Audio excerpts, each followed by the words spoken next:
Hey everyone, you're watching We Had That, and today I'm going to talk about the 1985 VF-1A Battroid Valkyrie from Takatoku. As a kid, I watched a ton of cartoons, from Scooby-Doo and Super Friends, to Thundercats and Transformers, to Battle of the Planets and Star Blazers. But my favorite cartoon of the mid-1980s was Robotech.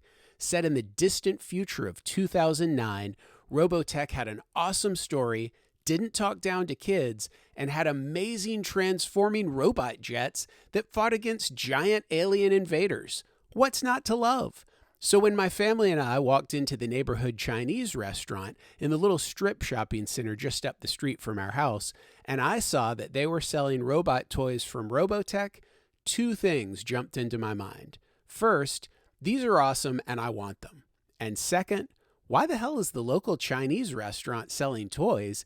And not just toys, but Robotech toys that I didn't even know existed. And they were expensive. I think my father said no before I could even finish asking him if I could get one.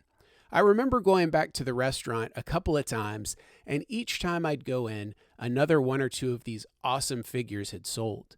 They didn't have many to begin with, so I thought I was going to miss out entirely on the chance to get one.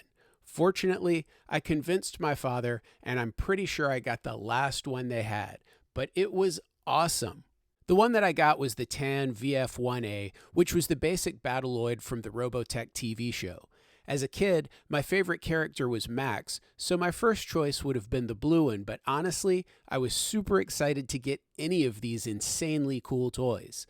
The box showed Lisa on the front where the pilots are pictured on the other boxes, which confused me as a kid. Lisa never piloted a Veritech, but I thought she must have since she was pictured here on the box. Presumably because the toy is in Battleoid mode in the box, there are pictures of it in Jet mode and Guardian mode to show you that it can transform. It also shows here that the VF in the name VF-1A stands for Variable Fighter. On the back of the box, we can see a bunch of other cool robots and ships, which I assumed at the time were other toys that were available, and I wanted them. In addition to the awesome figure, there's several other pieces in the box that I couldn't see until I opened it up. There's a gun and 5 rockets that the gun could actually shoot, because apparently in Japan, they weren't as worried about kids shooting them down their throats or into their little brother's eye. There's also a clip to attach the gun to the figure's arm. Here's a picture of the gun attached to the arm using this clip.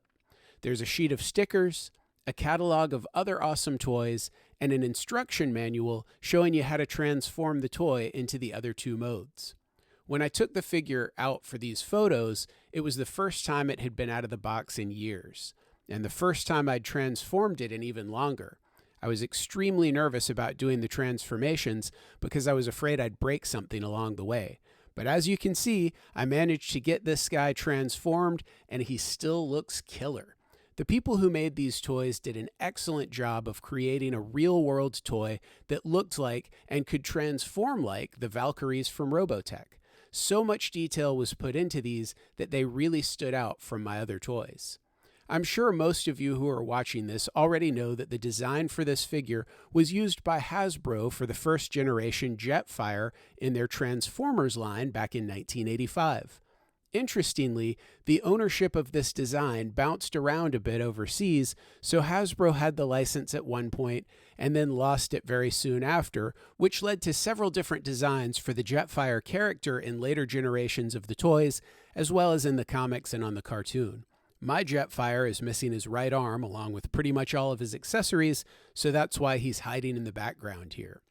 I never had Jetfire as a kid, and I never had any of the other 1/55th scale Battroid Valkyries, but I would love to eventually collect a full set of these awesome toys.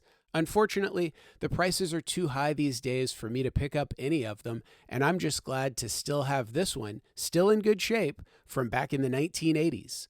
What do you think of the Battroid Valkyrie toys? Did you have any of these as a kid? Do you have any now? Do you want to sell one to me for way under market price? Tell me in the comments below. Also, please give this video a like and share it on social media. If you enjoy my content, please subscribe to my channel and hit that notifications bell so that you'll be notified when I post new videos. And one last thing, if you're a fan of toys, you should know about Toylanta, the biggest toy show in the southeastern United States, held annually just north of Atlanta, Georgia. Visit Toylanta.com for more information. As always, thanks for watching.